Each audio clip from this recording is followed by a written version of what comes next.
How many milligrams you slamming a day? Like 600. All right. It's high, but we have plenty of listeners here who are going to be like, yeah, that's a rookie number. Exactly. Yeah, baby. The blue collar guys do the most. It's like, I'm thirsty. I'm going to drink a Monster.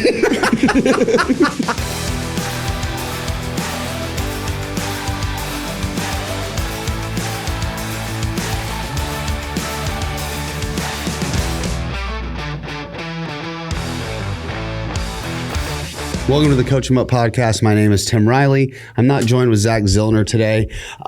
He sent me a video of his exotic dancing. And I mean, I'm not gonna lie, it was great. It was really impressive, actually.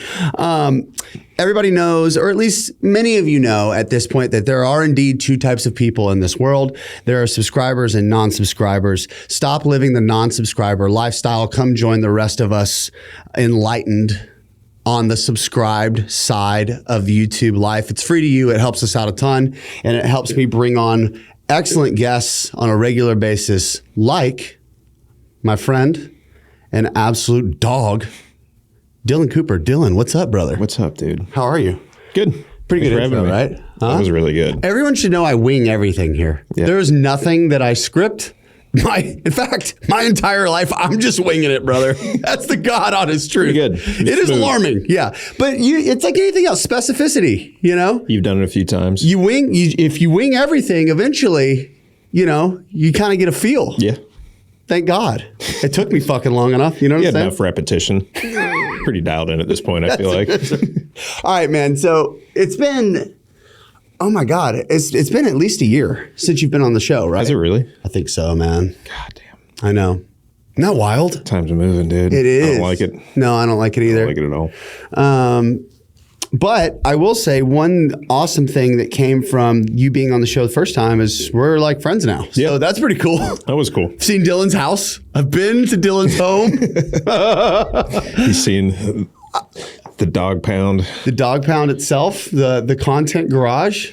Yeah, that is a garage. It is. Yeah, I kind of sold it like I was like getting a space, and then I didn't get a space and just never said anything. Hell yeah, brother. Yeah. I mean, it's not, honestly, like the setup is so sweet because it's just like a fucking platform and then a badass leather chair. That's it. Elite. What else do you need? This is true. It's so true. A bunch of things to talk about. First thing I want to get to is you look different. I have fixed my cholesterol since I've been on this podcast the last time, and blood pressure. One could say that you look like you lift. No. That's the goal. Yes. Of pretty much my life the last 4 months. It's been cool to watch, man. So for those of you who don't know, Dylan started to train a little bit differently, or at least, the goal of training changed. Yeah. And it was really awesome because he shared this journey of the look like you lift, journey shit. But, and then he released a program. Yeah. So can you tell me a little bit around what is look like you lift? Why'd you do it? Yeah. What has your experience been like? So, I mean, the big reason why is like weightlifting or trying to be as strong as you can is so fucking unhealthy. Like over a long period of time, like I was trying to be as big and strong as I could be for over a decade straight, and eating as much food as you can and drinking a shitload of caffeine and also doing nicotine and also taking a shitload of Advil. Like it adds up. It's not good for you. The fucking holy trinity. Yeah. And I was like, I had to change something because it had just been a thing for a while. And I was like, all right, I have high blood pressure, got my blood work done, cholesterol's not looking good.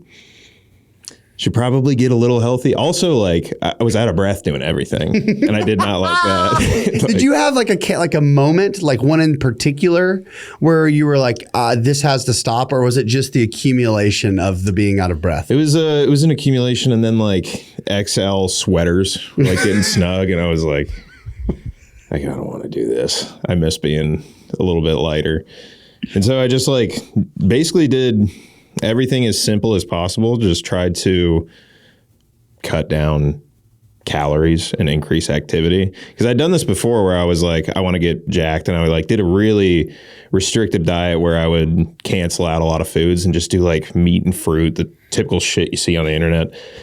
And this time I was just like, I'm going to hit my macros and eat in a deficit and increase activity a little bit and find a sustainable way to do that to where I don't lose all my strength. Yeah. And turns out like steps are the biggest part of that.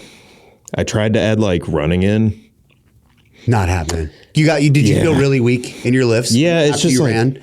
It's not even weak. Like I could still squat fine. It's like the pop in the Olympic lifts just fucking left. Wow. Yeah. So I'm currently also I'm trying to look like I lift. It's been funny because this podcast has been a big catalyst for that, where it's like, and then my fitness competition, Apex, like I'm good at like every event. Yeah. Except the mile part, like it's atrocious. Yeah. And I also know it's like, to your point, I've been trying to be as big and strong and jacked and athletic as long as possible, but like emphasis on the first two. And like, I've got like an extra 15, 20 pounds that like I don't actually need. It's crazy when you realize like how much extra fluff you actually have. That's doing nothing for you. Well, it's just hanging around. Because it's like, I'm still happy with the way I look. Yeah. Yeah. But you don't realize until you start restricting calories and you start losing weight, you're like, oh, I was carrying around more than I realized. Yeah. But in the past, what has stopped me from continuing with the process and really adhering is my performance. Yeah. I feel this dip in performance and in strength, and I want to cling to it. I don't want to let it go. And so I say, fuck this shit, dude. And also, like, I like go to dinner with Kelly and I'm like, yeah, I want the ribeye, you know, the big one. I'm gonna eat the whole thing. And so it's like between those two, it's so easy for me to sell and be like, you know what? I actually do like being able to bury a deep squat with some decent speed and also eat a lot. You know what I mean? Yeah, it is like, it's so easy to convince yourself to not fucking be healthy when you're like an athlete and you're strong. It's like, why do I need to fucking lose body fat? Yep. It's like, that's not what I do. Yeah. It's like what I do is I fucking pipe weights and eat way too much. And then eventually you got to tell yourself not to do that. It's so hard. And then it's so easy to just be like, you know what? I need to eat a lot because I'm going to squat 600 pounds again. Bingo. I don't need to at all, but that's going to be my excuse that I use to order this fucking burger and then order another burger at another place right after this. I'm going to share a story. I'm not entirely proud of. Actually, I'm not ashamed of it. Now that I think about it, when Kelly and I first started dating, I was pretty strict with my diet. And this is like the tale as old as time. Like you find the girl, get fat, or at least put on that extra 10 to 15. You know, like the freshman 15, just but it's your partner. So we meet and we had at work naturally when we were at Collective, and there was a place within walking distance. I didn't drink soda. No gluten, no. I mean, I was like dialed, right? And there's this place called Two Hands here in Austin, and they have a burger that fucks out of control. It is so good. And they also have bottled Mexican Coke there. Yeah. One time. All it took was one time. I said, you know what? Let's just get it. Let's do this. And I swear to God, it was from that day, fast forward 4 years later, I'm finally now getting my shit together. You know what I mean? And like I drank a Mexican Coke. Dude, I would eat a burger from there and then I would go to P. Terry's, a fast food place here local to Austin. Place is insane. So underrated. It's delicious and cheap. And I would get 2 double cheeseburgers and house that. So I was eating 3 burgers a day at a point in time. And I finally got my blood work done. Right. And I'm just like, man, I feel tired. I don't feel that good. It's got to be my test, you know? Yeah. And I get my blood work back from Dr. Benjamin House. Shout out Dr. Ben House. Absolute legend. Blood work wizard. And he calls me. And he's like, hey, man, how much red meat are you eating? And I said, well, I mean, like a lot. And I started like going into like how frequently I'm eating burgers and steak. And he said, yeah, well, not anymore. You're not. Your ferritin's through the roof. You know, he's basically just like, you're rusting your body from the inside out. Damn. Yeah, dude. So the buying a burger and then going to another place and buying a burger. It's real. It's so real. And great night. I mean, that feels really shout out burgers. Yeah. You know what I'm saying? Big shout out burgers. You got to get something, man. Yeah. So, okay. We've talked about really the past 10 minutes about how easy it is to, not stay on diet, not stay on track. Yeah. I think also as fitness professionals who, particularly me, like I work with a lot of people whose goal is to lose body fat, and it's kind of easy to fall into that place where it's like, come on, just do what you're supposed to do. Yeah. But having experiences like the ones we just shared, you actually realize it is difficult, man. Yeah. It's difficult. So my question is, when you have your moment, you decide, I'm like, all right, I got to fucking get fit. I need to look like I lift. I need to get healthier. What were the things that you implemented? And then how was it maintaining those things throughout the process? How long did it take? Like 3 months. Okay. I lost 25 pounds. And whoa, dude. I think it was probably too fast, but the way my brain works is it works this way with weightlifting too. It's like I've got a good 3 or 4 months where I'm really dialed in on something. Yeah, I get that. Then it fizzles and I'm not going to get a lot done after that point. Mm-hmm. So I was like, all right, I got this amount of time. And I like worked out a deficit to where I would lose enough weight to where it would make a difference. And like the things I implemented were the biggest thing was walking 15,000 steps a day. Damn. Like it's really not that bad once you get in rhythm with it. It's very like walking is such an easy thing to do. You can talk, you can be on your phone. Sure. And just being able to get those steps in added up to a point where I was getting over 100,000 steps a week, and I could pretty much eat enough protein and carbs to where I felt athletic without feeling like depleted from like hard cardio and stuff like Interesting. that. Yeah. To put that in perspective, so 100,000 steps a week, the general recommendation is what, 10,000 steps a day? So That's doing for healthy people. For healthy people. Yeah. Okay. So you're upping that by 50%. Mm-hmm. How much time does that take? 2 hours. 2 hours a day. Yeah. So typically like you walk around 6,000 to 7,000 steps an hour. Okay. So that's helpful information. And it just adds up. Like I look at it as like every 10 minutes I walk 1,000 steps. Yeah. So I'll do some on like a walking pad that I have in my house. I'll walk my dogs twice a day. Mm-hmm. And it all adds. And if you're going to do something like you want to go out and do whatever, if you make it an activity that involves walking, it's also very mindless. Like go to a shopping center and walk around, do something, go get food, blah, blah, blah. Mm-hmm. Like you can find and eventually it feels like you're not even doing it. And it adds up like big time. Did you notice any other benefits besides like the sort of obvious health and, body composition benefits? I mean, mental stuff like walking is so good for your brain. Yeah. And if you just put your phone down every time you do it and just go for a walk, it's fucking nice. You get back and you're like, damn, I forgot what I was stressing about. Yeah, what was I so worried about? And then you open up your Instagram and it's just you're like, oh, that's right. Yeah. Fuck. I'm never good enough. It's crazy how fast it hits you too. Because you get back from a walk, you're in such a good mood and you just flip it open and immediately it's just terror. Well, it's immediate fear. You said terror. Fucking emails, DMs, everything. Get wrecked, idiot. Life didn't go anywhere. You just went for a walk, bitch. Yeah, we're back. We're back. We are so back. Is it? I would imagine though, being able to have that time. It feels like what you're describing me is kind of like an active form of meditation. Yeah.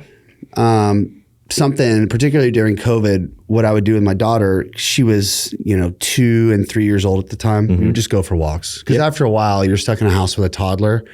It makes you want to kill yourself. You know what I mean? Yeah. You can't go anywhere. You can't really do playground, And so you just go on big, long walks. And actually, it's one of the things that I treasure most. In fact, last night, this is so funny. This is coming up.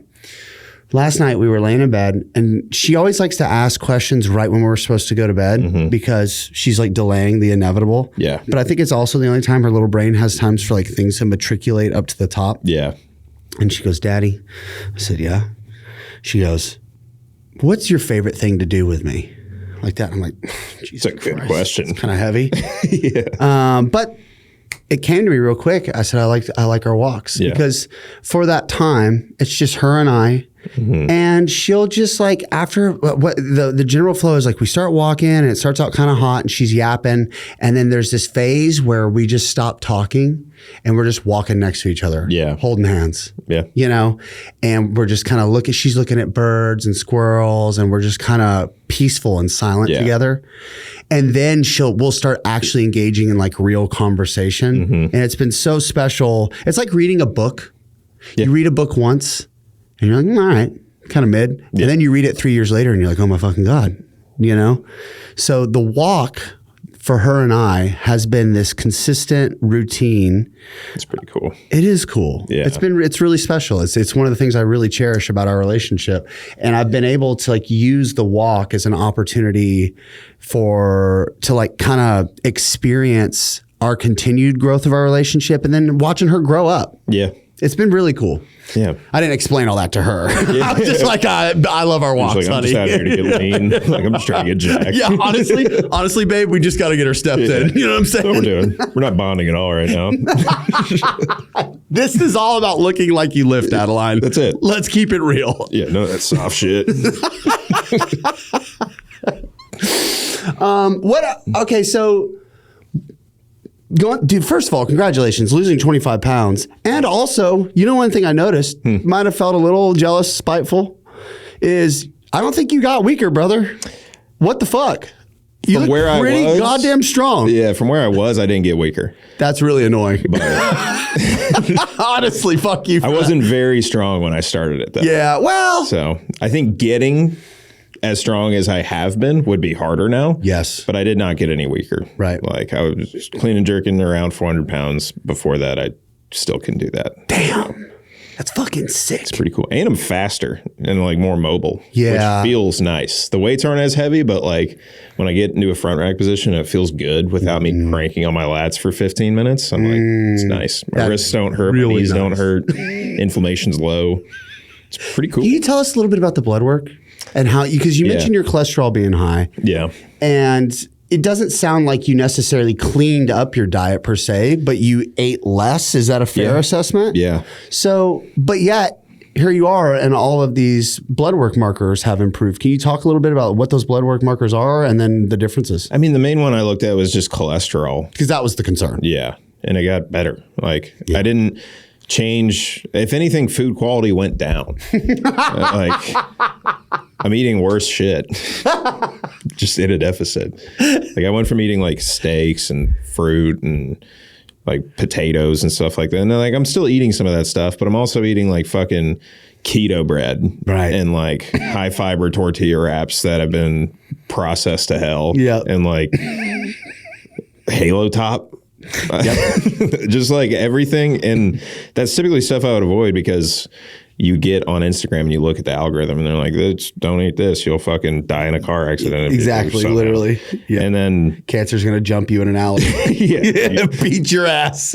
And then you start eating that stuff and you're like, oh, that actually curbed my appetite a little bit. I'm chilling. I can go to bed now. I don't have to actually eat a whole pint of ice cream. Of real ice cream. 1,200 calories. Right. Delicious. And like over time it adds up and I was just losing weight. Like my resting heart rate went from like 65 down to like 45. What? Yeah. That is significant, dude. Quitting nicotine, definitely a big part of that. Ooh, you did that at the same time. Yeah. I did like brutal. Which was fucking stupid. You honestly ripped the rug. Because the nicotine would have helped curb the appetite too, right? Much. Like the whole time I've been doing this, I'm like, why the fuck didn't I wait just a little bit longer? And did you drop the caffeine consumption too? No. That went up. You ramped that up. Yeah, I need to get those numbers up. I need something. Okay. What? How many milligrams you slamming a day? Like 600. All right, 600 to 800 on. It's high, days. But we have plenty of listeners here who are going to be like, yeah, that's a rookie number. Exactly. Yeah. We're strength coaches and trainers here. We're fucking wired, baby. The blue collar guys do the most. It's crazy. It's true. Like I've had 5 monsters today, pussy. It's like, I'm thirsty. I'm going to drink a monster. Hell, I'm hydrated. Shit. Yeah. I've drank about 5-6 monsters. Can't stop pissing. I pissed neon green 8 times today, boy.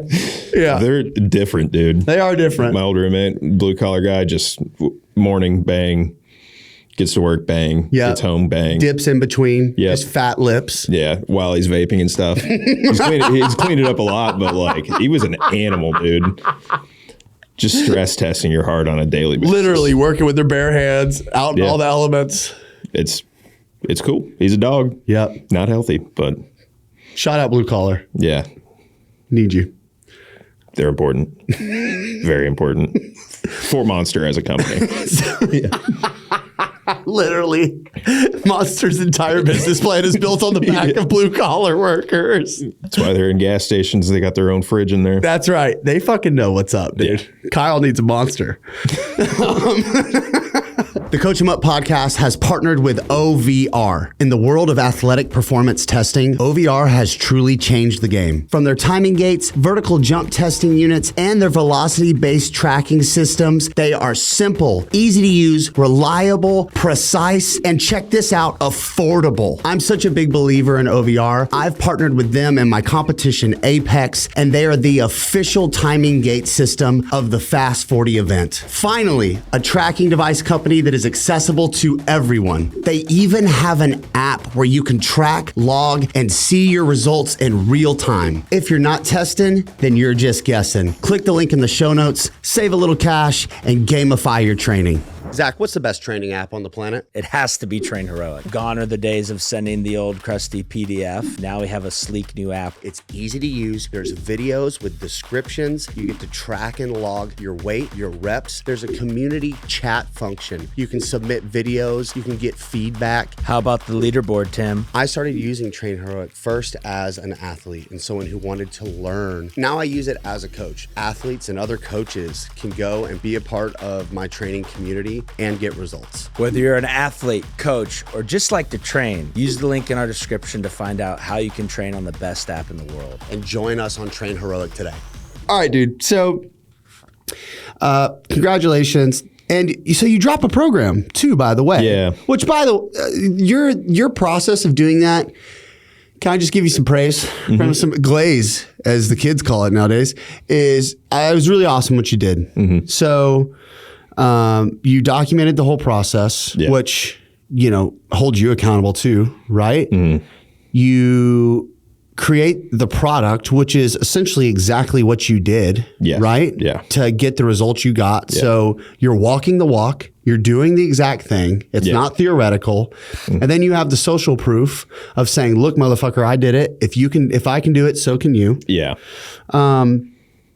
And how did the program do? I'm sure it crushed. Did great. Yeah. It was my best program release I've ever had. Wow. And like I have an issue. I can't sell a program unless I've done it.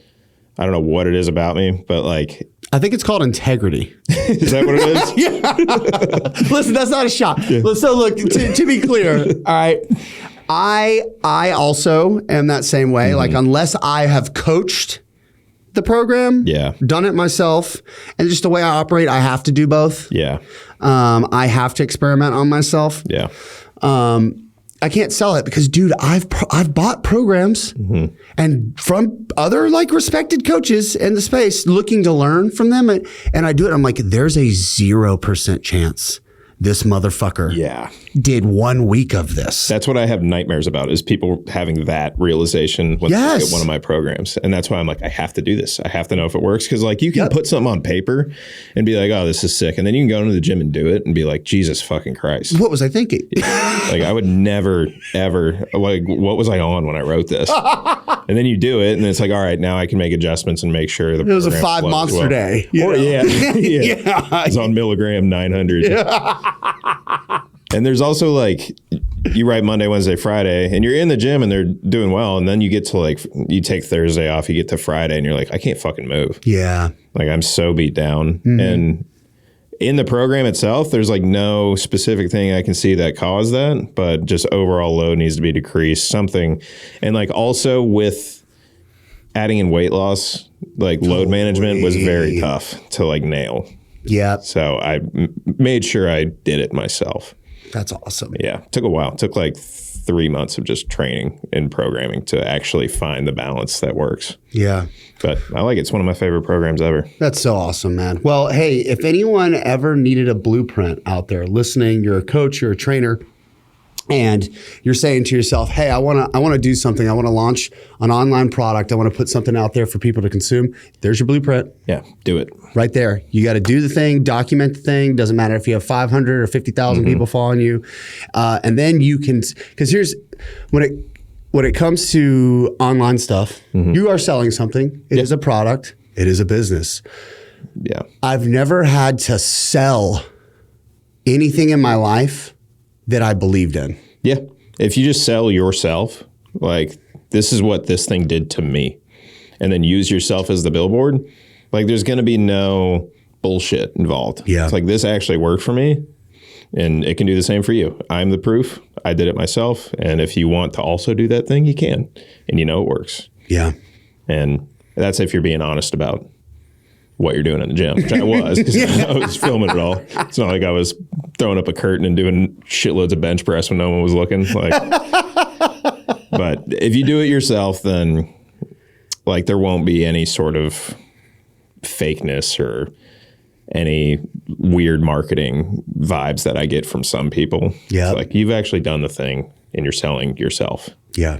It's the best way to get to do it. I think too, just like as a disclaimer, it's like, unless someone has walked the walk or done or coached in that specific space for a really, really, really long time at a very high successful level, I would be pretty wary of people who offer programming and sell programming that don't have those two qualities. They're not either doing it themselves or they're not working with. On the other hand, big bonus if they are doing it and they're teaching and coaching those populations, which brings me to my next thing I want to talk about, dude. Yeah. You're a full-blown educator these days. Like you are. No, dude, you are. If this is you realizing it in real time, probably. I'm so grateful that it's happening on this podcast. So, really in the past year too, since we last spoke, because I feel like you were really just kind of getting that going. Is that correct? Yeah. So tell me a little bit around the camps, the clinics that you've been doing. You've been traveling all over the place. Yeah. You've been selling out, in the good way. Yeah. As in people are buying the stuff. Yeah. No more spots available now. Yeah. Being a total piece of shit. Yeah, exactly. Yeah, exactly. Yeah. So tell us, share with us what that experience has been like. First of all, what made you decide that I'm going to start doing some clinics and you want to start dipping your toe into the education piece? It was honestly like something I've always wanted to do a little bit, but I just hated flying so much. Oh, are you afraid of flying? Fucking terrified. Yeah. Really? Don't like it at all. All right. What's the worst part about it for you? Just the unpredictability of what the plane's going to do when it's in the air. It's not even crashing. I know it's not going to crash. I'm 99.9% sure it's not going to crash. But it's like, once it starts bumping and they're like, fasten seatbelt sign goes on, the flight attendants sit down. Oh, Christ. I'm just like, just fucking do it. Like, what are we doing? Just fucking do it. Just like do a backflip or something. Dude, I'm tired of sitting here waiting. And it just turned my heart rate. That meme with the stick, and it's like he's like poking, and it's like, do something. That's exactly it. So it's the suspense. Yes. Quite literally. It's just not knowing if the plane's gonna fucking jolt, if something's gonna happen, and I'm just sitting there waiting for it the whole time. Got it. And like I'll look beside me, and like there will be pretty gnarly turbulence, and people will just be like on their laptops chilling, working. And I'm like, how the fuck are you doing this right now? Do you want to die? It's like, I wonder, it's like the person on the laptop, like a serious jolt of turbulence and like, it's the first time I've felt alive in weeks. It's like, actually, it's the only reason I fly, to feel something. Yeah. Casually like readjust their laptop screen and just keep going after fucking slamming into the ceiling. It's like, I wish I had that. I wish I could just be like casual on planes, but I hate it. I've always hated it. And I had one really bad flight, like, is that the one that like did it to you? Yeah, it was from SFO to Reno, and I guess Reno's got like a permanent bubble of turbulence above it. Oh. And we were on one of those tiny like one seat aisle two seats. No. So the tinier, many of you may not know this, the smaller the plane, the more tremendous the turbulence. Yeah, and it was tremendous. Like there were people screaming, the flight attendants were crying. What? One of them was crying, and I was like, this is the end. This is it. And I like, went through the whole thing in my head. I was like, I'm dying right now. And then I landed. I'm like, fuck that. Never flying again. It was terrible, dude. I remember it so clearly. The flight attendant crying is actually what does it for me. That takes it to another level. It's like Cindy is in shambles. Yeah. And she's, were you like 3 feet from where the fuck? Like the move when you're a little scared on a plane is to look at a flight attendant. Yeah. Because they'll just be chilling. I was like, all right, this is scaring me. And I looked and she's crying. I'm like, fuck. Oh, fuck. This is bad. It turns out it was. Like the pilot apologized when we landed and stuff. It was a problem. And ever since then, I just had not liked flying. But I have not had a turbulence experience like that. I will say, dude, I mean, it's no secret. If you've been listening to this podcast for a while, I've got a bit of a past, okay? All right? Been sober for a long time now. The person that you see before you is not the person I was for, frankly, the majority of my life, okay? I've seen and done some shit. yes. And I was fearless, mostly out of ignorance and stupidity, admittedly. But something has happened to me as I've gotten older, and I blame my daughter partly as well. It just completely reoriented my brain, like it was like a light switch. Brother, if we're on a second-story building, like at a hotel and there's a railing, I'm not leaning on it. Really? Yeah, yes. Like, Damn. if there's a body of water within 100 yards of my child, I am like a fucking hawk. I mean, like literally, like I'm just like my awareness, and it's to the point where it's actually like a problem. Like I'm too hyper vigilant. Yeah. Also, shout out complex PTSD. Regardless, okay, but I don't take risks. Yeah. Like someone, one of my favorite things is like Kelly should be like, would you ever like go skydiving with me? I'm going to go on record and say this. Look at the camera. Fuck no. I'm not paying you. You want me to pay you to jump out of a fucking airplane? Insane. You could pay me maybe 50,000. I don't know. At least. But brother, I'm not paying my money to jump out of a plane with some motherfucker named, fucking Caden strapped to my back who's supposed to be in charge of my life. No thanks, Caden. Yeah. I'm good. I can't believe people. First time jumping, bro? Fuck you. Yeah. Last time jumping. Last time, never, actually. You jump, I'm staying motherfucker. here. I'm going to watch I'm going to stay on the plane. I'll take my chances with the turbulence. Yeah, dude. I'm on the same boat. I don't, like, why? Just why? Like, I see people do, like, bridge jumping, and, like, people always go to, like, whatever, like, Barton Creek over there and jump off that bridge. I see it on Instagram all the time. Like, I'm good. One of my favorite clips of all time is it's a dude, and it's like, of course, this guy's jumping off a bridge, but he's like this little fucker. He's got all this hair, and it's like him and his dumb buddies are like probably drunk, and he's like standing on the edge of the railing of the bridge. Yeah. And right as he jumps, you see these two girls on a paddleboard just emerge from under the bridge. And he just lands right in the middle of them. Smokes them. Yes, he smokes these girls on a paddleboard. And they all, of course, go underwater. It looks very painful. Yeah. And one girl comes up and she just goes, "What the fuck?" And it's one of my favorite clips of all time. But also, same. I'm not jumping off the bridge. I would have been the first one to jump. Same. I feel like it's once people start counting on you, it's like you're not the only person that stands to lose something from something bad happening to you. Totally. And then you're just like, all right. Yeah. Got to do the responsible thing. Can't be a little selfish asshole. Jump off this bridge. All right, we went way down a rabbit hole here. Education. Yes. Yeah. So got over the fear of flying. Yeah. And that was just exposure therapy, just flying a bunch. And I was like, all right, getting more comfortable. Let's fucking use it or lose it. Let's start flying and doing these things. And I love teaching weightlifting. I love the light bulb moment when you tell someone like something they've been doing wrong for so long, and it's just like this easy little fix, and then they do it, and it's just like, holy shit.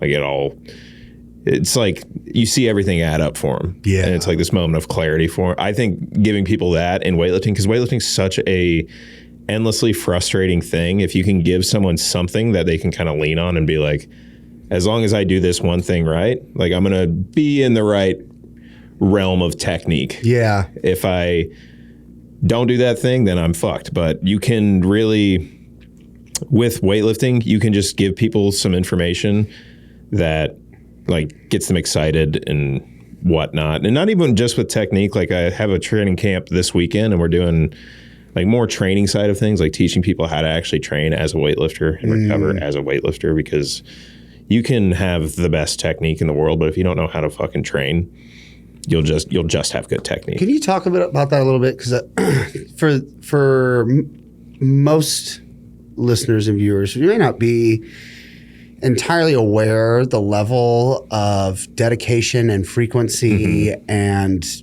just the overall commitment that it takes to actually get near what it is you're physically capable of.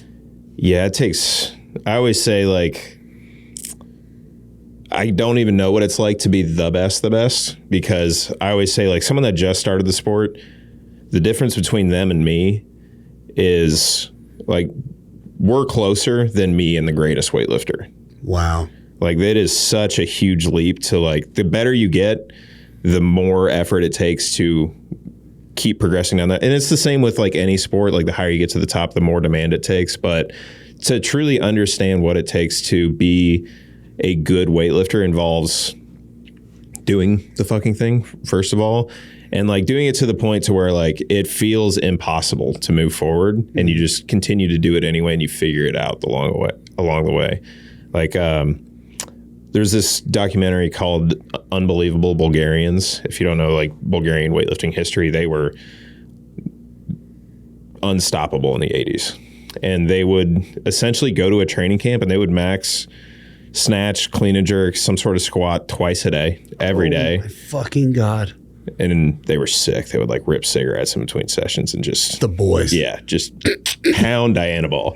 These guys, like, the amount of Dianabol these guys were doing was they get like liver toxicity and just ripping darts. Like 50 pills a day.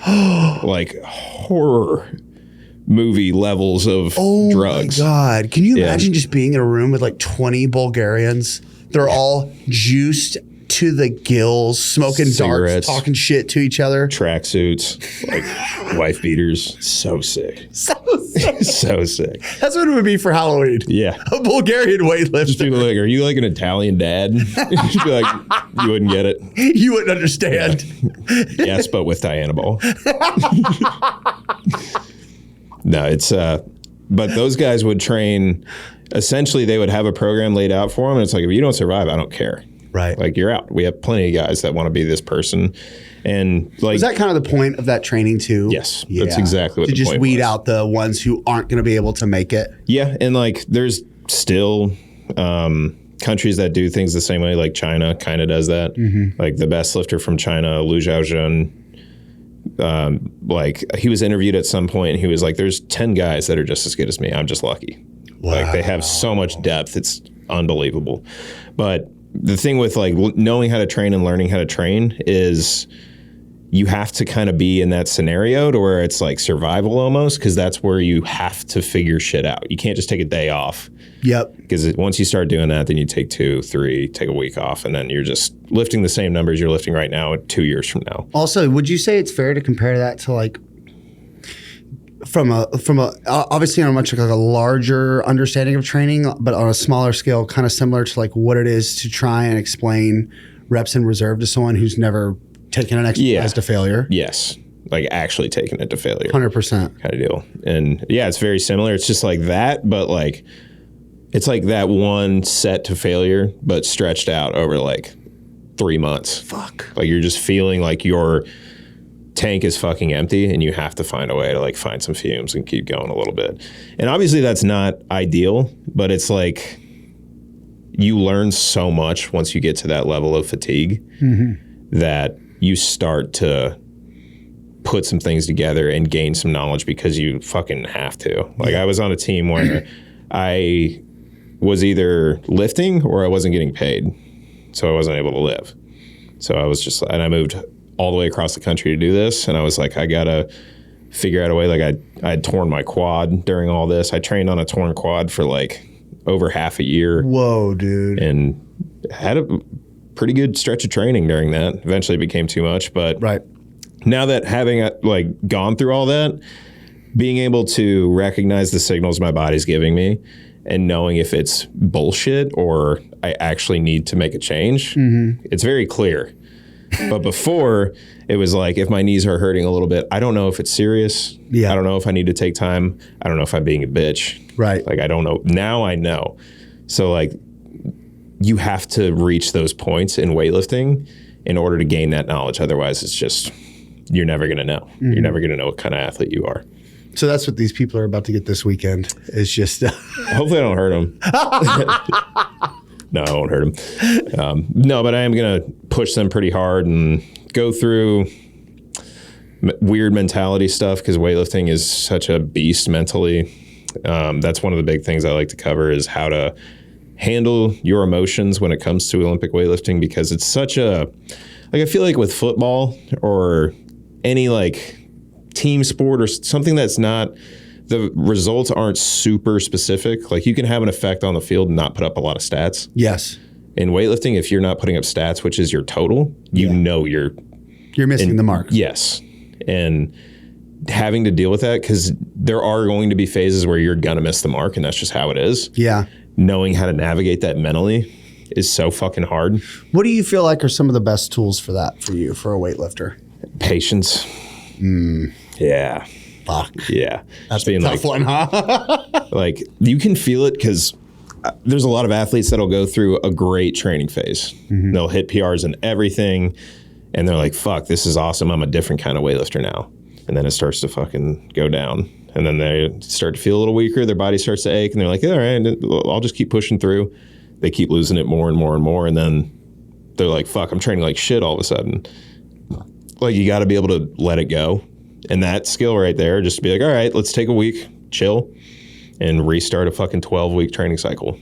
Like, being able to have the maturity to tell yourself you're going to do that is such a hard skill to acquire. But like, when it happens to you 10, 15 times, you know that you're not going to be able to push through that and just magically get back to those PRs that you were hitting 2 or 3 weeks before. Like, your back hurts now, your knees hurt now, you can barely get out of bed. It's like, it's time to chill out, reformat everything, do another big build up. And that's the patience part. You got to be like, all right, I guess I'll hit these numbers again in 3 months. Yeah. Which sucks. And I'd imagine to your point, like those other sports you talked about, training is a means to an end. Yes. Training is not the sport. Yeah. Right? It's just, I'm doing this to be a vehicle to help me perform the way I want to on the field. So I can imagine, and certainly have some personal experience too, where training has been my sport for a while, and I'm running certain numbers on my fly times. I'm getting certain feedback on my vertical jumps. I'm throwing down dunks with ease, whatever the case is. But particularly with weightlifting, where the number is the thing. Yeah. You hit those PRs. That's literally the whole purpose and why you do the thing and why you love it. Yeah. To be able to say, oh, I'm going to let that go, to put it on the back burner. So hopefully in 4 months after this training block, I can do it again, if not just a tiny bit more. Yeah. That's brutal. And that's where all the injuries come from too, is people that they won't let go. They won't let go. God damn it. I just hurt my calf, and that's exactly why. Gotta let go, dude. I didn't let go. I was coming off. I was sick. I was like my first day back from being sick. I'm trying to get ready for Apex. I should have taken just another easy week of training. Yeah. And I tried to push it, strained my calf. It's always something like that. It's never when you're like in a good, solid, well put together phase of training. Like, you're pretty safe when that's going on. You're not safe when you push it too far or you get back in out of nowhere after having some time off. Like, in the grand scheme of things, there are injuries that are unpredictable. Yes. 95% of them, very predictable. Could have been avoided. Yeah. Like, I should have just taken the weekend. Yeah. Go sprint Monday, idiot. Yeah. When someone tells me how they get hurt, I'm just like, well, yeah. Well, of course you got hurt. Yeah, I know. Literally everyone I've talked to, I'm like, well, this is what the week was like before. And then I had mono before that. And they're like, why were you doing that? I'm like, bro, I know. Like, had it been one of my athletes, no way I would have let them do that, Yep. But here we are. Sometimes you have to get a big slice of humble pie. Yeah. That's okay. It's all for a reason. It is, yeah. The Coach 'em Up podcast is thrilled to be reunited with Atlantis Strength. If you listen to the show, then you know that I think machines are highly underrated, not only for Gen Pop, but for athletic populations as well. With Atlantis Strength, the biomechanics are always dialed in. The joints line up, the strength curve is always on point, and every rep feels natural and strong. And it's no surprise. They've been engineering and shaping greatness in their Canadian workshop for over 40 years. Now that I own a gym myself, it was a no-brainer which company I was going to purchase my machines from. They are simply the best. If you're a gym owner, strength coach, or you just love good machines, go to atlantisstrength.com or reach out to me directly at connect@coachemuppod.com. The Coach 'em Up podcast has partnered with Eleiko. Let's go.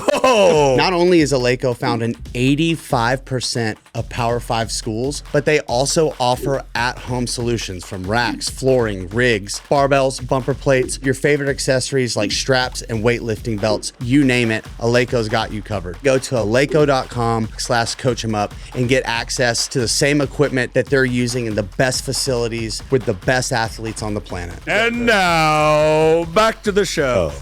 With all of this edge, and how many camps, clinics have you done in the past year? There was a phase where I was traveling every weekend for 3 months. Holy shit, dude. Shout out to anyone that does anything that's on tour. Right. That shit is terrible. Brutal. Like, so unhealthy for you. being home for 4 days a week and just blasting off when you live an hour from the airport too. Like it sucks. And people do it for years. Man. Nonstop. I can't do it. It's not for me. What have you, okay, let me ask you this. What has been your biggest takeaway personally from these camps and clinics coaching other people? How has that made you a better lifter? And then what are some of the common threads you see most people struggle with? Like, what are the most common reoccurring themes? So I think the big thing I realized when I started doing these is like because I did these like 4 or 5 years ago too. Mm-hmm. And then I started doing them again this year. We have come a very long way with like what the baseline level of athleticism is. Mm-hmm. Like I do a seminar back in 2020 or a little bit before that.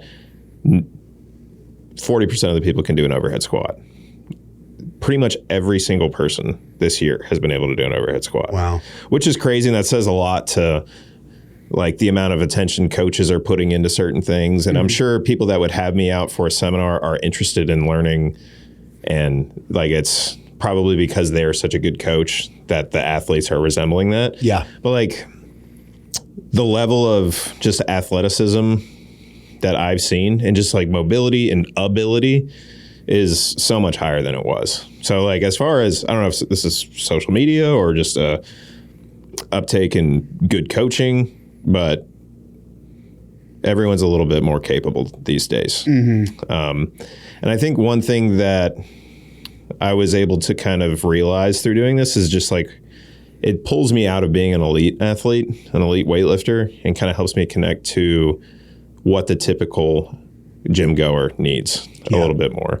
Because the cues I would give someone that's very good at weightlifting and the cues I would give someone that is still trying to figure out how to make contact in the hip a little bit better are so different that it makes me a much better coach for sure. Fuck yeah.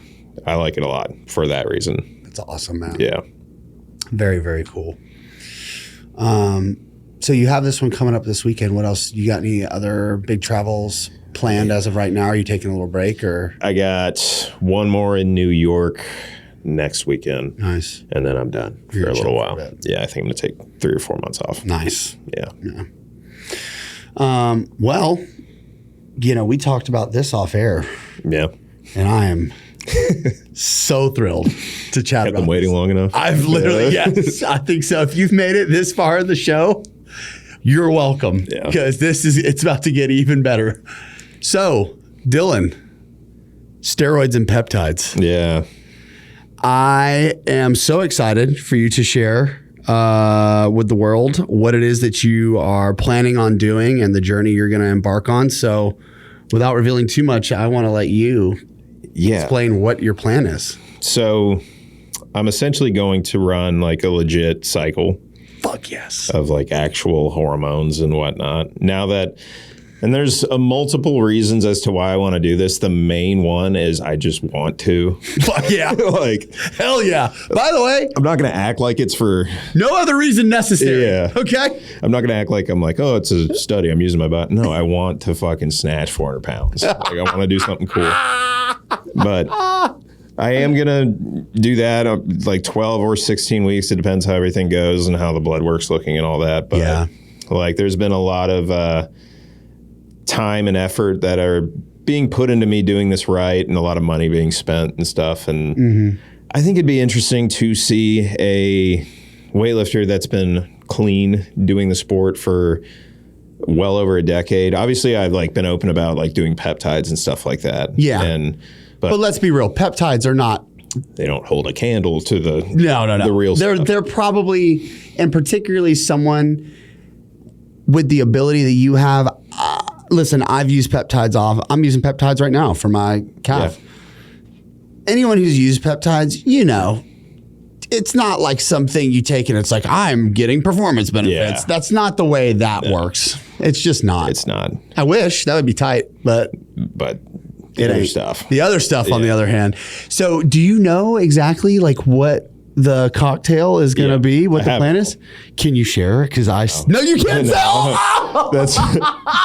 That's one thing I told myself I wasn't going to do because. Okay, that's fine. Yeah, I don't want like, because I have a younger crowd that follows me for sure. Okay. And I don't want them to see exactly what I'm taking and be like, oh, he just I'm going to do that. what Dylan did. That. Yeah. By the way, everyone thinks your name is Dozier. That's fine. Everybody. That's completely fine. That was the goal all along. Yeah, but I'm excited about it. It's going to be a fun thing. Like there's been... You're going to document the whole thing, right? Yes. It's going to be sick. Yeah. Side effects, all that stuff. Oh, I'm going to be your biggest cheerleader, dude. It's going to be a little nerve-wracking, a little scary, but like the people I'm working with and... You're going to end up making me want to do this. I have long said That's what I'm scared of. Listen, no, well, look, I'm 35. I'm not 15, yeah, you know? Yeah. Listen, here's my villain arc, everyone. You ready? I've shared this before. Right now, it's Tim Riley training. Mm-hmm. But for the 4 months, it's going to be Trent Riley training.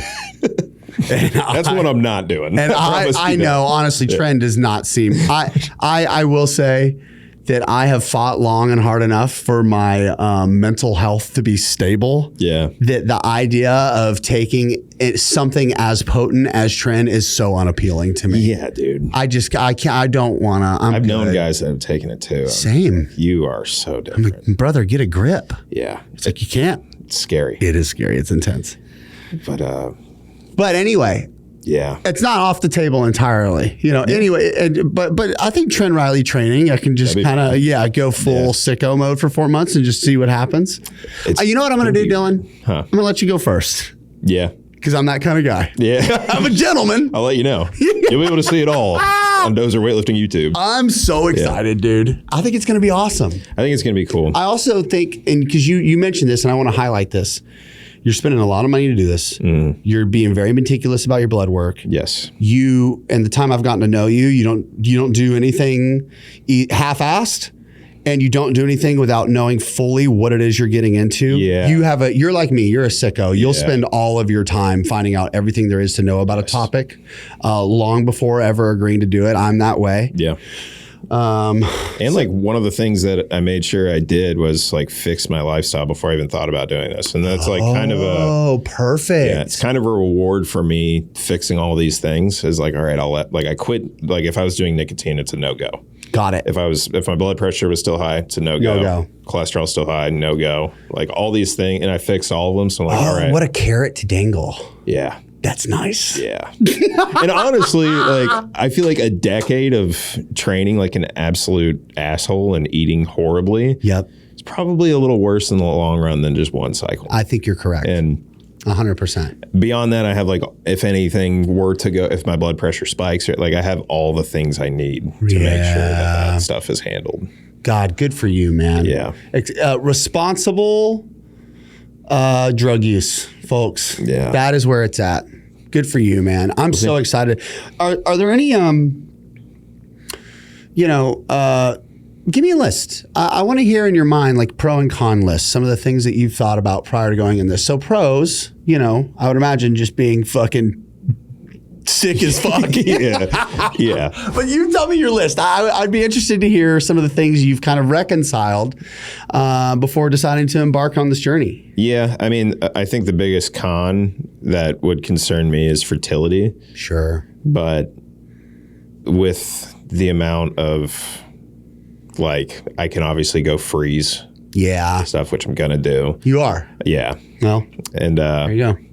There's also like just the peptide, like HCG and stuff like that. Like it brings people back. Like Derek Lunsford, who just won the Mr. Olympia, is also expecting a kid. Chris Bumstead is expecting his second kid or something like that. Like it's very possible to do this stuff to a much greater degree of what I'm going to do. Yeah. So like there's also I think that's a good thing to touch on too, Dylan, is like there are levels to that. Yeah. Like there's what you're doing, which I'm sure is a smart, responsible protocol for a first time user. Yeah. And then there is what is required to even sniff an Olympia stage. Yeah. And I don't think people understand how drastically different those two things are, because I think people hear steroids or hormones and they think everyone's doing what fucking C-Bum or what Ronnie or any of those guys. And that is just not the truth. Like the dosages and just the amount of compounds they use when they're doing this stuff is crazy. You'll see cycles with like 8 compounds. Jesus. And I'm going to do 2, maybe 3. Yeah. See. Like it's just a different ball game. I'm not trying to put on a ton of, like, I'm not going to touch. Growth hormone's another scary one. It is scary. Makes your heart huge. Yeah. Also, if you have cancer in your body, it's going to proliferate. That I do not fuck with. Yeah. So like I'm not messing with that at all. Yeah. And I don't blame you. But that's scary. Like there's things you can do, and I'm just making sure I'm doing all those things. And I've also accepted, like, that's not a bulletproof vest by any means. Sure. Like, things can still definitely go wrong, and that's why you get blood work done every month you're doing it. Make sure you have all the ancillaries in place to stop bad things from developing. And if I need to cut it short, then I cut it short, and that's the series. Yeah. Like I'm not going to fucking go insane and rot my body. I feel pretty good about how this is going to go. Yeah, me too. I would imagine you do too. Yeah. You're healthy. You're how old? You're 28? Yeah. Dude. It's game time, dude. This is going to be sick. I've been doing this. I've earned my fucking stripes. You really have. Sport, dude. Let me do something. Let me do something sweet, dude. Yeah. Yeah. Oh, man, it's going to blow up. So, yeah, and you've talked about pretty openly about peptides. What has, because I've experimented with peptides, and I think for the most part, the impact that they have, particularly like in the wellness community, is so overblown. It is. It's entirely oversold on both sides. Because I think there's one crowd that's going to tell you peptides are going to fix everything and they're the future. And they're not. They're not the future. Yeah. But they're just, it's probably not what you're being sold on your Instagram feed. Yeah. And then on the other hand, there's another crowd that's like, those aren't cleared by the FDA and you're putting fucking, it's fair. Like, it's like not wrong, but also it's like, it's people have been doing them for a while. Yeah. Like a lot of substances were not like, cocaine wasn't cleared by the FDA either, but like, what it would happen. Isn't it like no supplements from GNC or something crazy like that? Yeah. FDA approval is obviously important, but that's where you can start mass producing things and selling them for a lot. But I mean, there's some peptides that are extremely promising. There's some peptides I've used that are a complete waste of time. Can you give us, everyone, this segment is called Dylan Cooper's approved peptide list. I'm by no means an expert in any of this. This is not medical advice. It's purely anecdotal. We are not doctors. We are the farthest thing from it, actually. Yes. Talk to a medical professional before taking any drugs. Really good disclaimer there. Dylan. I mean, the one that I've seen that people have tried and pretty much everyone has had amazing results with is retatrutide. That one seems very interesting to me. And they're now doing studies with addicts. Oh, dude, I've heard that. Yeah, and that's because I've also I have OCD, And some of those feedback loops that also make me that make me an addict. I think also too, just so it educates people, addiction is a disease, period. Yes. And then it manifests in ways such as alcoholism or insert the thing, whatever it is. You know what it is. I'm talking to you. You're listening in the car. You know you're a sicko. I get it. But anyway, so continue. So that one's been like had crazy benefits. Also with these things, there's like, you don't know if there's downsides 20 years down the road. Right. Because it just hasn't been around long enough. Yeah. And there aren't really things that operate that way except for like asbestos giving people mesothelioma way down the road. But you never know. Shout out asbestos. Yeah. Fuck you, dude. What a useless thing you are. Melanotan works great too. That's one that I've used. I used it for a week and it got me too dark and I stopped using it. Wow. Yeah, it works great. And there's other ones like injectable L-carnitine that have a lot of studies. I don't think that's just an amino acid. It's not a peptide. Yeah. But I've used that one and it's been, I think it had a little bit of an impact. It's just an androgen receptor upregulator essentially. Okay. But yeah, that like there's other ones like I used Sermorelin for a while. Why does it sound so familiar? It's pushed pretty hard with these telemedicine companies, and I didn't notice like a lot with that. Really, my sleep got better for sure. Okay, but I think everything was just kind of. Is that like an insulin situation? It's a growth hormone stimulator. Yeah, secretagogue. Okay, so it just makes your body produce more growth hormone, which.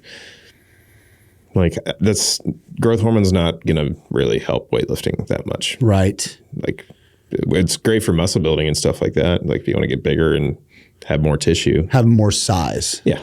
But it's not necessarily. It's not, I don't know. Performance enhancing drug per se. Yeah. Yeah. I mean, it's banned by USADA, but yeah. So it's BPC, which is fucking crazy. Tell me a little bit about BPC. And by me, I already know. I want you to tell everyone else listening. I don't think it's like if you have tears and horrible shit happen, I don't think it's going to do very much for you. But if you have like tendonitis and weird aches and pains, like I've used it for that and it helps substantially. Wow. I would say if the pain's under a 6, got it. It'll bring it to a 0. Mm-hmm. If it's a 7, it'll bring it to a 5, kind of a deal. But like it's very, very impactful. Nice. How well it works. I think athletes should be able to take that. It didn't make me stronger at all. Yeah. It made me feel better. My thing taking BPC was not that that I felt any performance benefits. Mm-hmm. In fact, it was hardly distinguishable. I'm like, what? Is this doing anything? Yeah. And then when I stopped taking it, I was like, oh. It was. I was just in less pain. Yeah. I like felt a little better. So it's kind of like, and the way I could equate it to, and it's hard to say like what the tangible difference was outside of just, but I think that if you told me that I was going to just feel a little bit better in general over the course of a training period, that would probably have some benefits to my ability to train hard. For sure. You know what I'm saying? Yeah. I mean, if you warm up a little faster and you're like, oh, my knees don't hurt that bad today, just overall, like your nervous system is going to be a little bit more. Yep. That's a win. Ready for whatever you're about to do today. For sure. That's a win. Just feeling a little bit better for an athlete that's felt like shit for so long is huge. It's like having an extra rest day. Like it's crazy how much. Were you and I talking about copper the other day? Yeah. Yeah. I used that one for a little while. My body did not like it. Really? Yeah. Tell me about your reaction, I would response just to it. like the injection site reaction. It would stay swollen for a while and just. Interesting. Yeah. So, and they would get really red. I don't know if I like got not great stuff, but it was from a pharmacy. So it was interesting. Like, yeah. I don't recommend using the research chemical websites. If you get it, get a legitimate pharmacy. Yeah. Yeah. But yeah, there's supposedly a lot of really good, like the inflammation benefits from that. Cause it's another one people combine BPC and, the GHK copper peptide a lot, and that'll nuke inflammation. But there's another side to that coin to where you kind of want a little bit of inflammation. Inflammation, good. Yeah. Actually. Acute inflammation is bad. Chronic overtime inflammation means that your body is like staying recovered and healing. Yeah. So I forget who I was talking to, but something about there was a coach that was making his athlete, not making them, recommending them drink dairy products. And whenever they did that, they're like, it makes my knees hurt a little bit, blah, blah, blah. He's like, just do it. And then they pulled it out because he didn't like the inflammatory response that it gave his body. And he got injured both times they pulled it out. Weird. Yeah. So Interesting. I don't know if there's any like study to that. I don't know if that's like an old like wives' tale kind of thing. Like every time you stop drinking milk, you get hurt. God damn it, Mark Ripto was right. Yeah. Drink your milk. But I have experience doing like Drink a gallon of milk. That's crazy that a human being Drinking a gallon of milk a day. If I drank a gallon of milk a day, the toilet bowl, it would sound like you were filling up a pitcher of water and just throwing it into the toilet bowl. That's what it would be like for hours on end, brother. Just like clapping a water bottle over the toilet. I don't know if I'd survive, honestly. I would rather be on that little plane with you sitting next to the crying flight attendant. Dude. You'd rather have the milk? Yeah. Really? Yeah. I don't know. Never again. If I know the plane's eventually going to land, give me the plane. That's not fair. You got to not know. That's part of the experience. You're right. God damn it. All right. Give me the fucking milk, I guess. But just so I can I already sit on the toilet long enough. My legs go numb. And what's being there another 2 hours? Yeah. Bucket. Little bumps and whatnot. It was only like a 20-minute flight. Felt like fucking a year, a lifetime. Yeah. Well, I'm excited about this next chapter and your this self-experimentation that you've got going on. And I'm going to be following closely. And real quick, we're nowhere near the end of the show yet. We still got some more stuff to come, but where can people follow that journey? Is it going to be a mixture of your Instagram and YouTube or? Yeah. Okay. It's going to be mostly on YouTube. I think I'm going to go, I've thought about maybe talking about like which compounds I'm using behind a paywall or something like that. Because if you're not able to pay to get through a paywall, then you're probably not old enough. Fucking know. Yes. But it's going to be on YouTube. I'm going to find the perfect way to lay everything out. But a lot of the lifts will be on Instagram, but like the nitty gritty, like how it's actually going, is going to be on. The first thing I'm going to ask you when I press stop recording. Yeah. Is going to be what I'll tell you. I can't. When the camera's I'm going to know. None of you get to know. And honestly, by the time this episode releases, you're almost certainly going to be getting started. When is this going to come out? I mean, dude, probably like maybe 2 months. Yeah. Yeah. So I'd probably have You're going to be rocking and rolling. Fuck yes, dude. Yeah. Great timing. Yeah. This episode is brought to you by friend of the show, David Gray of David Gray Rehab, creator of the absolute game-changing foot, ankle, and Achilles program. To date, it's helped over 8,000 people, including Zach and myself, get back to running, jumping, and playing pain-free. This program isn't just for athletes. It's also been used by coaches and physios in the NFL, NBA, and Premier League, as well as every other major sport. And if that wasn't impressive enough, you can get the full program 15% off lifetime access when you click the link in the show notes and use code TIM at checkout. We've got some segments. Actually, I lied. We have some questions from the crowd. This is from friend of the show, Jason Rochster. What's the most painful squat session you've done? Ooh, the fives workout. So you basically start with the empty barbell. You do a set of 5. You add 10 kilos, set of 5, add 10 kilos, set of 5 until you fail. Then you fail, you put the bar back up, take 10 kilos off, 5, 10 kilos off, 5, 10 kilos off, 5, all the way down. You'll be sore for 5 days if you don't get rhabdo. If you do get rhabdo, then you'll be in the hospital on an IV, so it'll probably be a little less. But that was one we did when we were like 18, 19, and we would get back from a competition and be like, all right, let's get these legs kicking. We would do the fives workout, and it is fucking brutal. Yeah. That's the hardest one every time, without a doubt.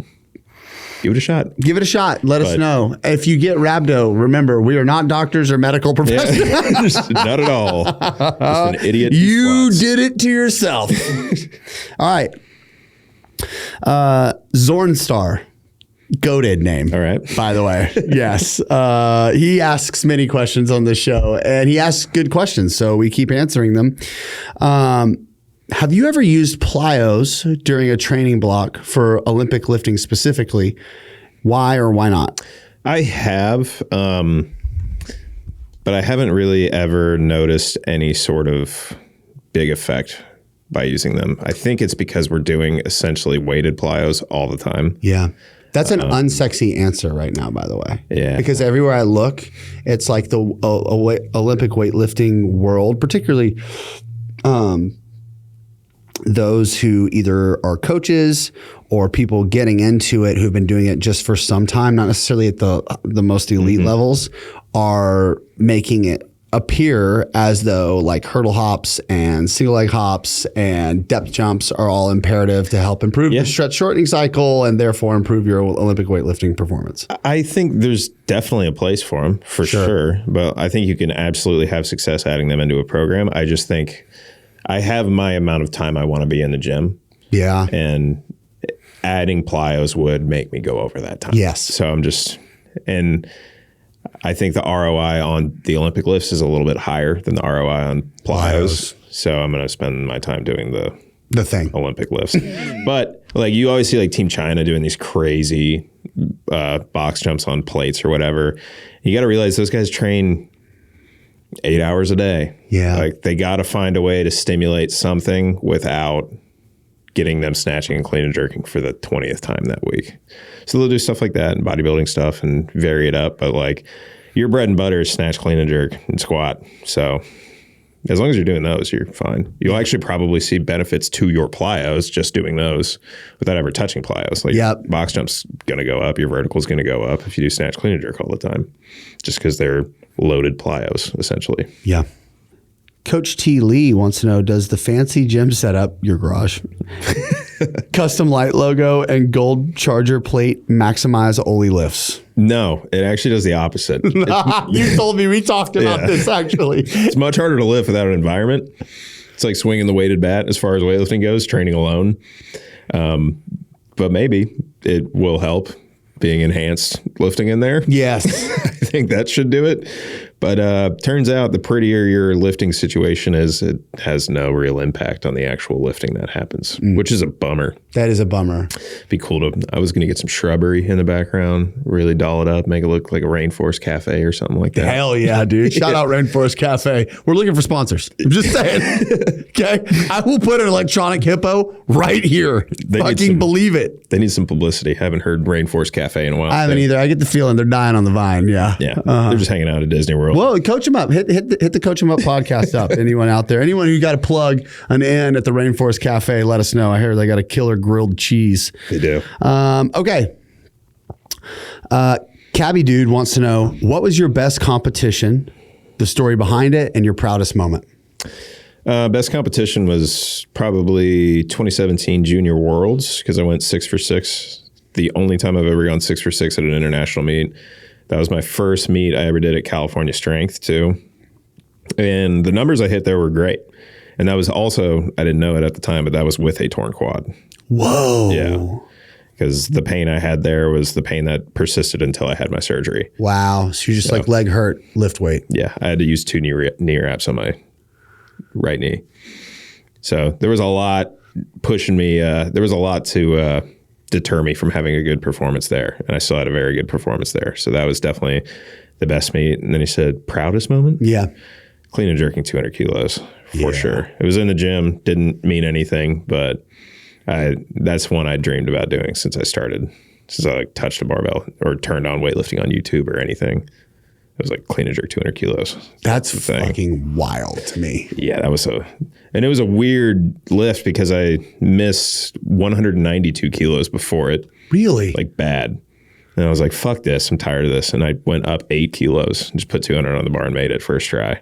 Fuck yeah. Yeah, it was like the weightlifting gods just blessed me there. Well, speaking of missing a lift, in between the last podcast. Oh, yeah. You still recovering? Can you, just from your perspective, tell the people what you witnessed that day and what was the most violent fail of my life. It was pretty violent, dude. I've seen some bad ones. That one's up there. So it's essentially this part of your head right here, where you buckle your hat, touched your mid back.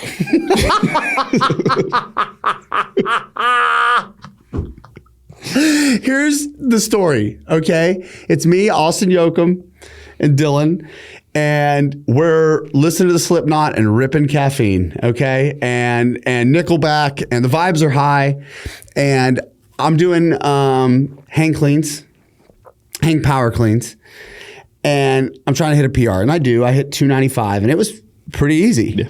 Now, the exact words Dylan said to me, and I was like, I should probably just try and get 305 next.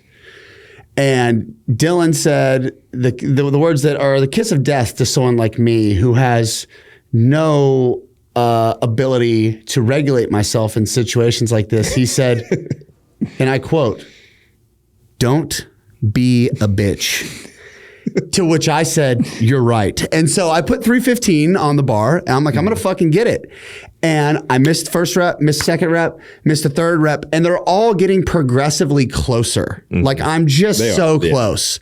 And I just can't quite seem to punch my elbows through. And the reason why is because I was using wrist wraps, but I wasn't using like Olympic lift. I was using like powerlifting wrist wraps. You were strapped in. I was fully committed to the bit. It was PR or ER. I got the PR already. Should have stopped. Now here comes the ER part. On the fourth attempt, I missed it pretty bad. Like I wasn't going to get it. Yeah. And I'm down in the catch, and I go to throw the bar away from me because I'm going to fall backwards. And when I throw the bar away from me, the wrist wraps, which I had wrapped way too many times, did not unravel. So 315 pounds going full speed the opposite direction lurches me forward. Yeah. And the whiplash, it looked like I had been in a serious car wreck. And I will say, I felt no pain at that moment, which I realized I was like, oh, I'm going to be fucked up from this. Yeah. And I was. My neck was not well for a period of time. Was it? Yeah, it hurt. It was pretty stiff. I mean, if you got out of that without any... But no disc damage, no, Good. I mean, yeah. You got a durable neck. Yeah. We will hopefully link the video, or I'm hoping Ben, my editor, as I'm telling that story, will just overlay that video happening over and over and over and over again so people watching can get the full experience. It was violent. To be fair, the 295 before... When you wanted to go 305, the 295 was very easy. I crushed it. Yeah. It was the best I'd felt. You caught it on almost straight legs. Yes. Like 315 is gonna go. Well, and it should have. Yeah. But here we are. Here we are. I will say that's the most alive I'd felt in months. So I was willing to. There's just a nice punch to the brainstem. There is nothing. There is nothing of all the lifts catching, PRing on any Olympic lifting variant. Inject it into my veins. It's amazing. Oh my God, it's such an addicting feeling. It's the best feeling possible. I love it. Especially when it's a good lift too. Yeah. God.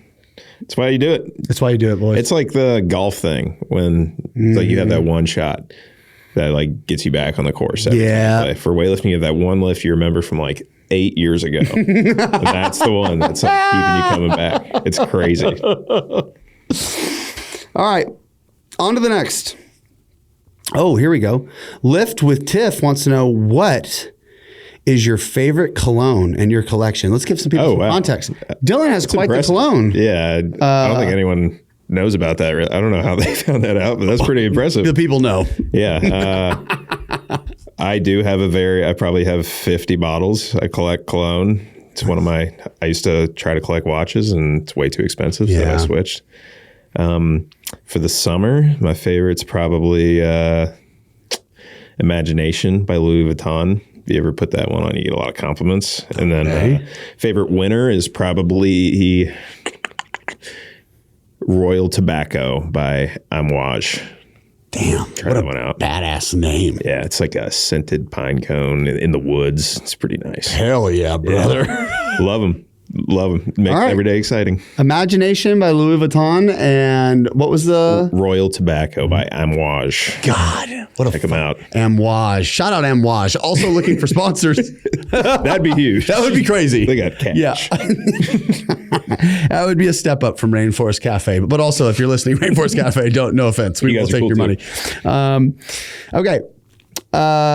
Okay. Ophi trains. Before your recent attempts for Look Like You Lift 2, had you ever tried sprinting and plyos for Oli? So this is kind of a bit of a piggyback off the question, but I think it's... I mean, sprints I had not. Sprints are new, and I think they're great. I have this like thing where when I do something new and I like incorporate it into training, if it doesn't immediately take away from the Olympic lifts, I don't think it's going to really help.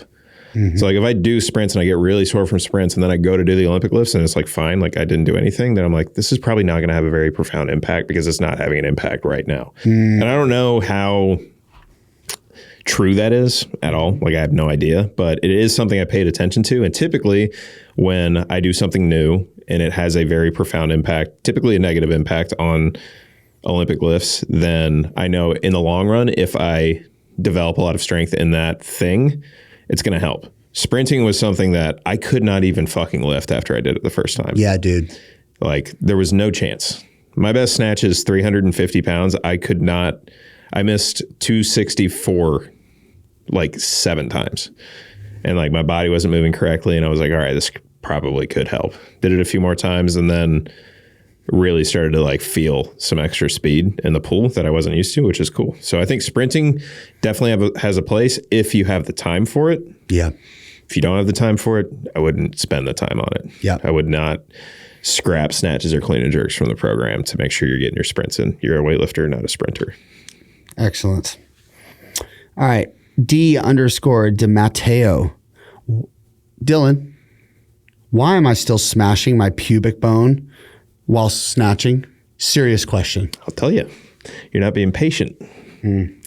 You are bringing your shoulders back too early. And if you think about it, if you bring your pubic bone, just imagine it's right here. If you bring your shoulders back like this, it's going to expose the pubic bone early, and then the bar is going to hit it. If you stay patient and push with the legs till the bar gets here and then expose the pubic bone, the bar is going to make it over the pubic bone before you smash it.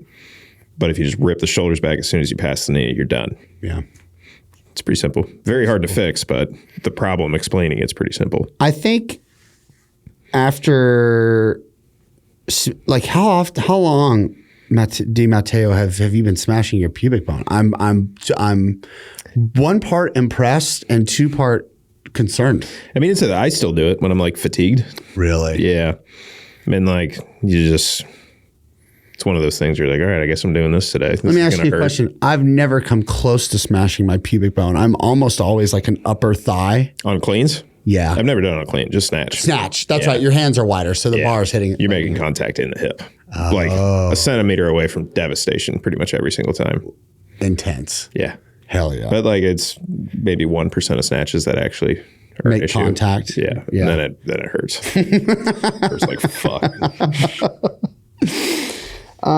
Man, this is such a good question. Blue Eyes 428 wants to know, how do you get over the fear of getting under the bar for cleans and snatches? You do it over and over and over and over and over again until it's not scary anymore. That's it. You could do drills all day, but the moment a heavy weight gets on that bar, those thoughts that were occurring in your brain naturally are going to come back and you're going to be scared again. You have to just continue to go under the bar until you get so annoyed that you're not going under that you're just like, fuck it. I don't even care if I get hurt at this point. I'm going to go under this bar. And then you start going under. But every weightlifter goes through it. I went through it. You're going to pull on lifts you don't go under. And then eventually that's going to stop and you're going to be brave. I haven't not gone under a bar in 10 years. Everything I pulled on, I've gone under. But before that, there were plenty of lifts where I didn't go under. You just have to do it until you get sick of not going under and just be like, fuck this, I'm going under. Yeah. It's a frequency thing. People don't, like, you have to do the sport. You have to do the lift so much to progress in the sport. And like, if you're dealing with something, the way through it is more lifts at the end of the day. There are things that can help, like drills and stuff like that. But if you're not doing the lifts constantly, it's not going to get any better. It's so funny because in Olympic weightlifting, just, you know, I'm no Olympic lifting expert, as you've seen.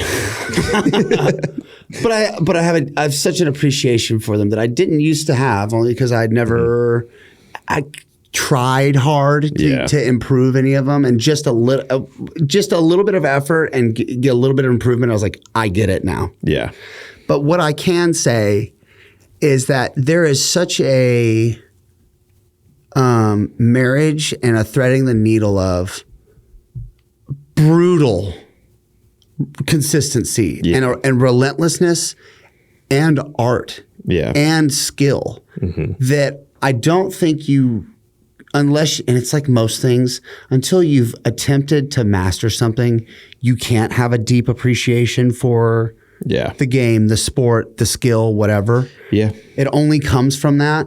But it's just so funny. Something that's so, to be elite, you have to be so technically proficient, also is still so inherently intertwined with just fucking getting your teeth kicked in on a regular basis. I mean, to like do it, you have to have decent technique. To do it well, you have to be strong. To do it really well, you have to have perfect timing. To do it really, really, really well, you have to have all three of those perfectly in sync. And the only way to acquire that is to do it fucking constantly and being obsessed with it constantly. I always tell people, like, if you want to get really good at weightlifting, just be obsessed with it. Like, if you're watching 4 hours of YouTube weightlifting a day, great. You're right. You're going to get good. Like, that's like everyone that gets really good at the sport really fast, they are obsessed. That's what I was. I was watching Cal Strength videos for get home from school and Cal Strength, Ilya's training videos, everything. Like, it's what it takes. And if you do that and you're like, you can't get enough of it, you're going to get really good. If you go into the garage and just snatch with an empty barbell for 2 hours trying to figure something out, you're going to get good. Is that the way I would tell someone to get good? No. But if you're obsessed, you're going to get really good. So do them all the time. As many lifts as you can do. That's the quickest way to get to wherever you want to get to in the sport. It's really good advice. All right. I think we're going to clip that. You know what I'm saying? That's a good one, yeah. All right, let's get to some segments, man. We're going to round this motherfucker up. We got 10 minutes.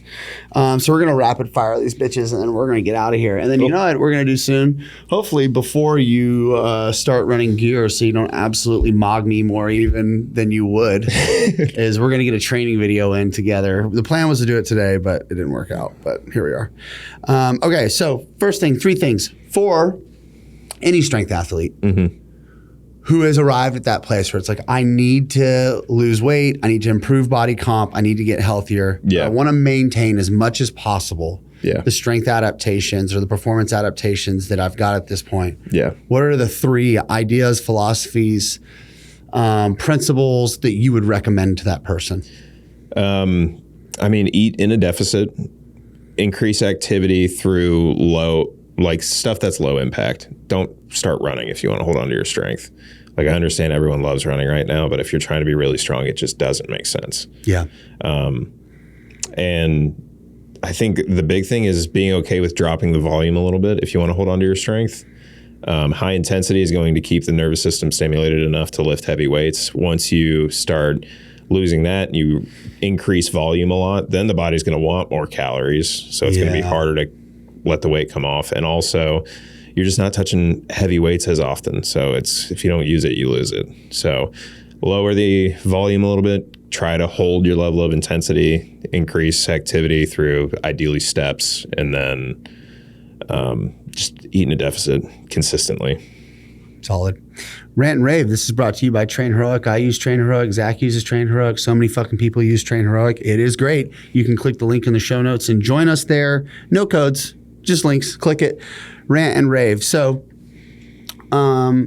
anything that you're seeing in the weightlifting, performance, or fitness space at large that is rant worthy for you right now, something you see, you're like, man, fuck this, want to see less of it. And then on the other end, what's a rave? Something that you're seeing and you're like, you know what? I actually love this. Want to see more of it. I think the rant thing is just, this sounds kind of paradoxical, but I'm like sick of seeing constant bashing of certain training types. For someone that's not involved in fitness, like you open up your Instagram and you're like, Pilates sucks. CrossFit sucks. This sucks. This sucks. This sucks. It's like, how the fuck do you even get into anything anymore? Like if I didn't have a fitness background and I wanted to get into the gym, I wouldn't know what the fuck to do because I don't see anything out there that's talking about how good things are. All I see is how negative things are. And if you do Pilates, then you're not going to develop muscle. If you do bodybuilding, you're going to fuck your heart up. If you do anything, like there's just, I feel like fear mongering has taken over so much that no one knows what the fuck to do anymore because everything's terrible. Any movement's good. I think that should be a better thing that we should talk about because it's getting bad out there. Yeah. I'm friends with a lot of people that are trying to get into fitness right now, and it's just like they're jumping from one thing to the next thing to the next thing, and it's because of this. Right. Like any kind of movement's good. If you're getting into the gym 3 times a week and you haven't been in the gym, you're doing great.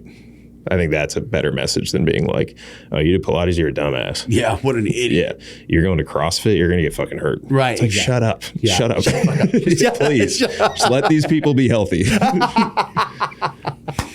I love that. Yeah. All right, Rafe, what's something you're seeing that you're loving?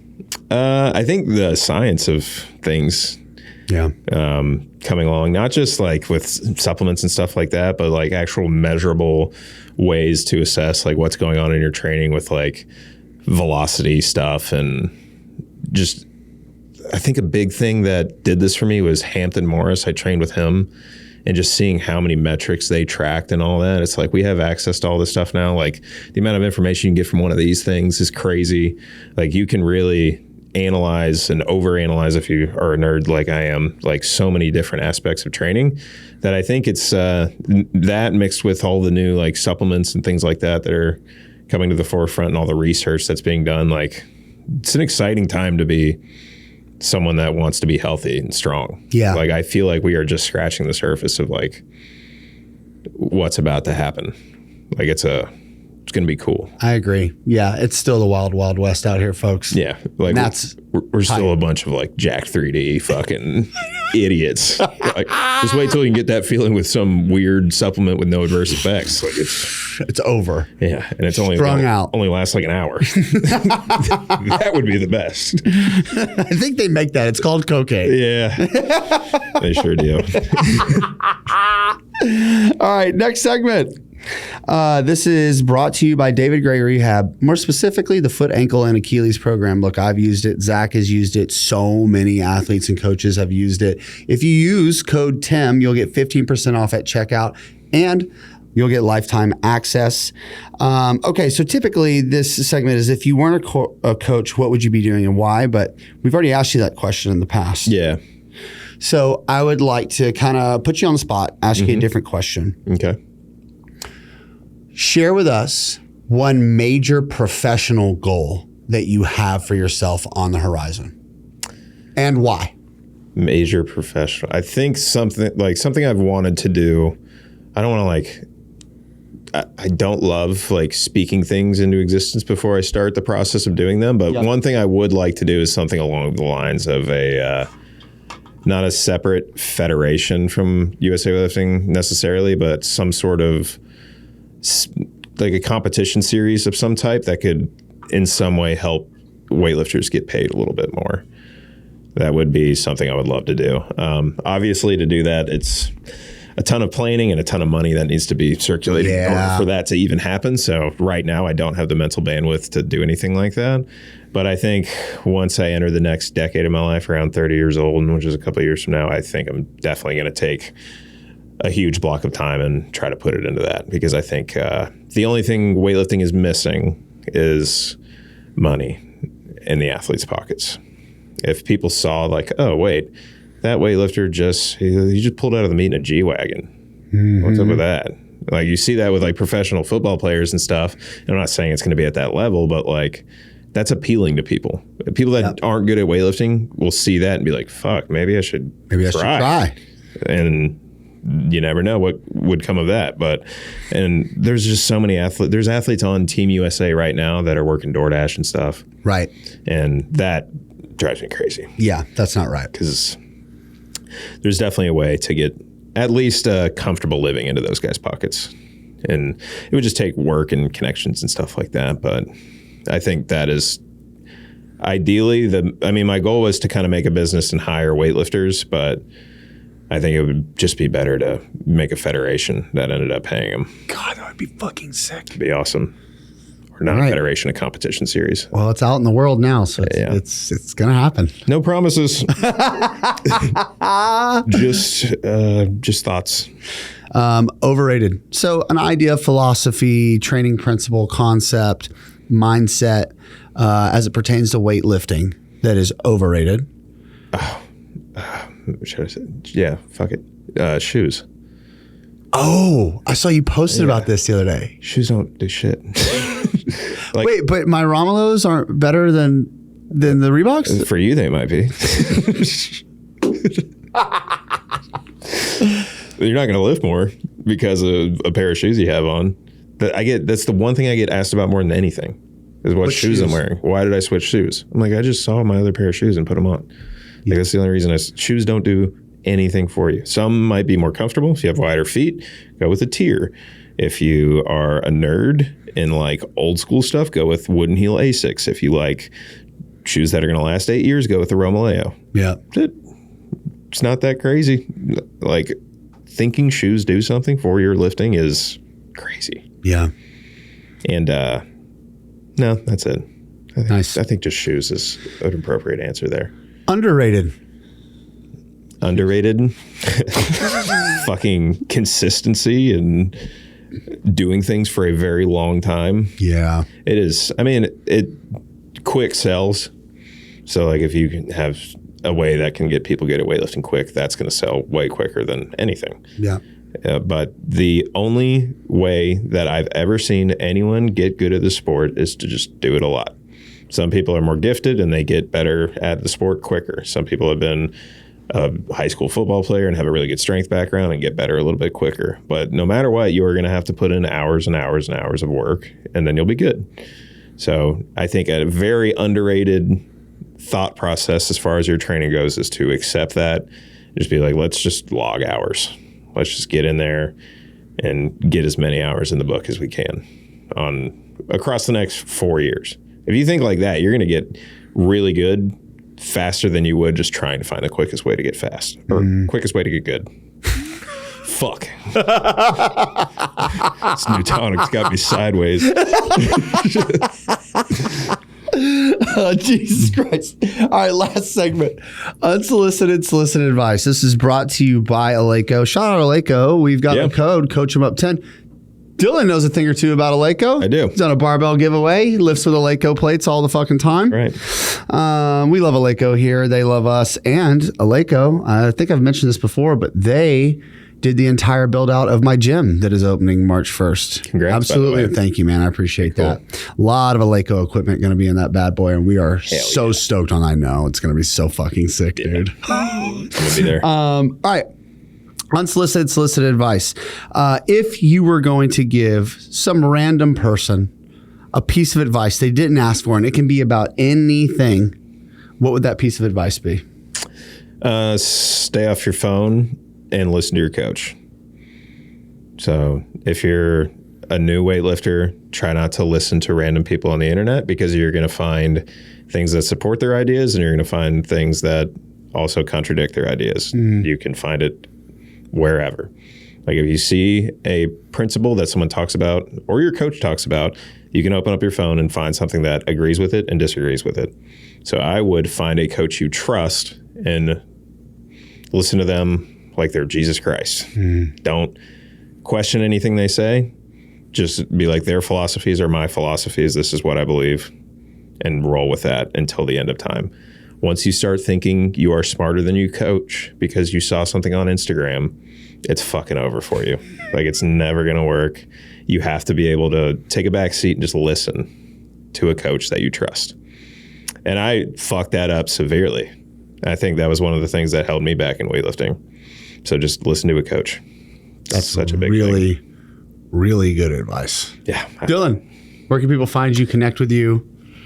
On Instagram, dozer.wl. And if you guys want to follow the YouTube series that's coming out, it's going to be on Dozer Weightlifting on youtube.com. Fuck yeah. Everybody, if you've made it this far, thank you for listening and watching. Dylan, fucking awesome having you back on the show. I'm so excited to watch this series. It's gonna be cool. I'm going to be glued. I guarantee you. I'm going to repost a lot. I'm pumped for you. It's going to be cool. Guys, subscribe. We appreciate you, and we'll see you next time. Peace.